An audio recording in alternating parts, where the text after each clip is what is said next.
Dan, you want to go next? Sure. All right. So I also have a diary, interestingly enough. My goodness. But it's not mine. It is my grandfather's. Whoa. Wow. And it's because my thing that I brought is when he died, he left to me his medals from World War II. Wow. He was a bombardier on a B-17. Here's a picture of him. Whoa. That's Grandpa Swordglove there. Handsome man. Fucking legend, dude. And it was just his birthday last week. And I was going through stuff looking for something to bring in, and I saw this, and I was like, I'm going to bring this in. That's this a is kind of great cool. memory. That's really cool. And what's really nice is that he wrote sort of like a memoir. It wasn't like published or anything, but he wrote sort of like this long document documenting his experience in the war. That's really cool. He gave it to me That's many years valuable, ago. Huh? I feel like that's valuable That is- historically. Yeah, like grandparents, like both of Sure. mine who experienced the war, they did not really like to talk about it. So that's so. I would always ask questions, but I would always like not know. That's Yeah. so nice. You know, to- a lot of how these historians piece things together is through people's journals. and letters, Yeah. Hamilton, Angelica. So yeah, he was. My other grandfather was kind of like that. He also was in the military during World War II, and he never really talked about it. I think more out of he just felt like he didn't really do anything that interesting. He, I don't think saw combat or anything. But this grandparent, my dad's dad, saw a lot of action in the Air Force, and there's one story in here in his document that I wanted to share because when I read this, which I only read, I don't know, a couple years after he passed away, this story just blew my fucking mind, and it's really always just kind of stuck with me because of just how chaotic the world and what the odds that like you're here at all really are. And in his case, he was very lucky to survive the war. So let me bear with me. It's not that long, but I'll just rush through it. But I think it's an interesting story. So.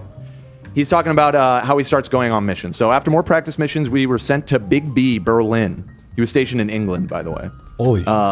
And on May 8th, that our mission, our fighters couldn't come that far yet, and they couldn't carry enough fuel. And when they were attacked by, that's when they left us. That's when they got attacked by German fighter planes. Bandits, he calls them. Me-109s and 110s. Now that was scary. They come at us in swarms of about 50 planes that looked like a flock of birds. And when you began your bombing run, you had to fly straight and level, and were unable to take evasive action from these fighters. So you're just basically a sitting duck while that was happening.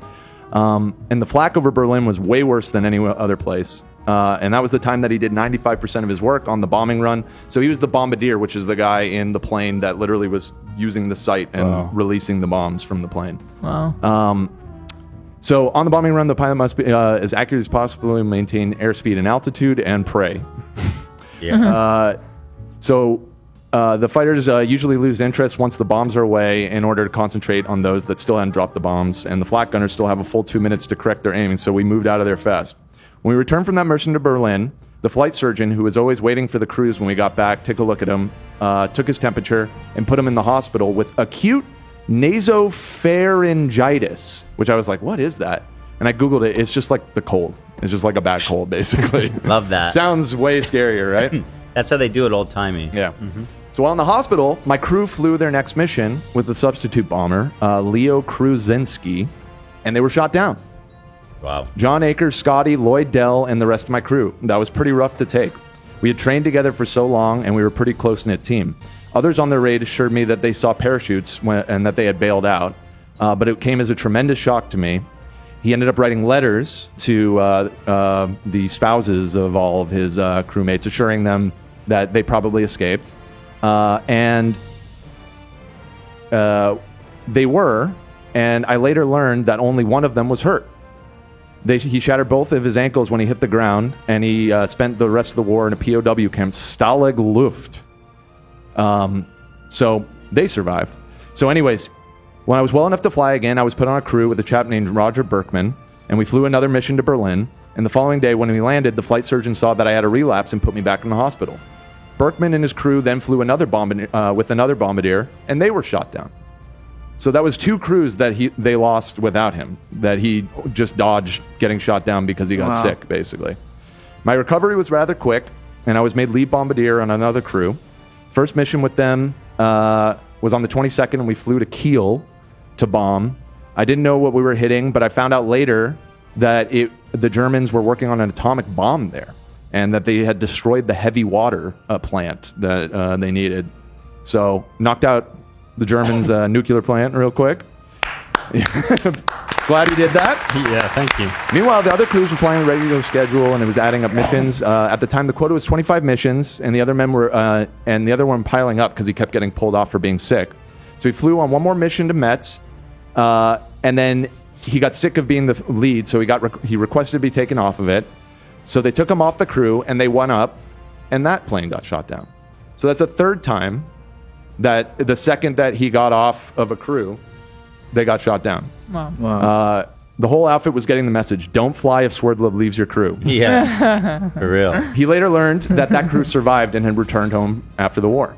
That's So a there you beautiful go. quote that could apply to you. And so then I was assigned to my fourth crew to replace the bombardier that was slightly wounded. So he flew with another pilot named Bernard Connors. Flew 3 missions with them.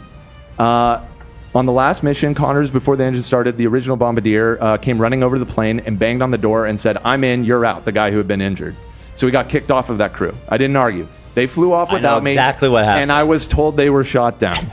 A fourth time that he dodged getting Your shot grandpa down. is one lucky gentleman right there. Lying. No, That's in crazy. Fact, this I believe time him. it turned out to not be true, and he found out later in 1998 he caught up with that guy and found out that they had completed the mission and that he was wrong about Wow, that. and he Okay. revisited. So it That's was only happy. 3 That's times. amazing. Yeah, it was that's only 3 I'm times. fine. Still But fucking insane. it was 3 crews shot down when they flew without him. Someone was looking out for him either up above or at 79 Walnut Park in Roxbury, Massachusetts. That's where he lived with my grandma. Oh, you just doxed him. I know. They're long gone from Roxbury. So anyways, that was the excerpt. I just want to share that with you all. I That thought is was a important. wow. So cool. That's really What cool. an amazing, and I Yeah. love that. That's God really bless your cool. grandpa. And all the brave Americans that served in World War II. The truly just, honorable, and terrifying war. These brave young teenagers, young men, put their entire life Yeah, on he the was line he to was fight 18 for America. He was 18 when this all Wow. happened, or 18. maybe he turned 19. But yeah, he was Dude. very young. He had just gotten married, and Has his whole life ahead of him. he had his whole life ahead of him, but only because he dodged death like And- 3 times in a row. I was miraculously. fortunate that he did get to live that life, but Then thank Those- you for your service. yeah, you are all heroes. You won't Thank you. fly Yeah. without a sword blow. Right. That's right. Yeah. Don't fly without a sword glove. My uncle, who was in World War II, also a pilot.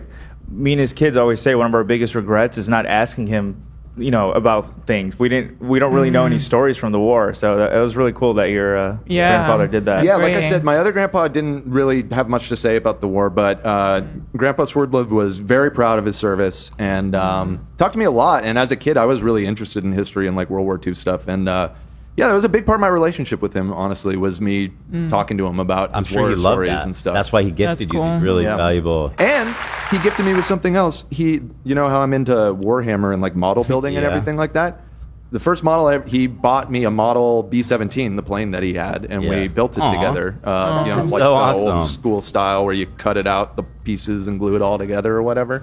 And kind of got me into that whole world of model building and everything. So yeah, Wow. shout out Grandpa Swerdlov.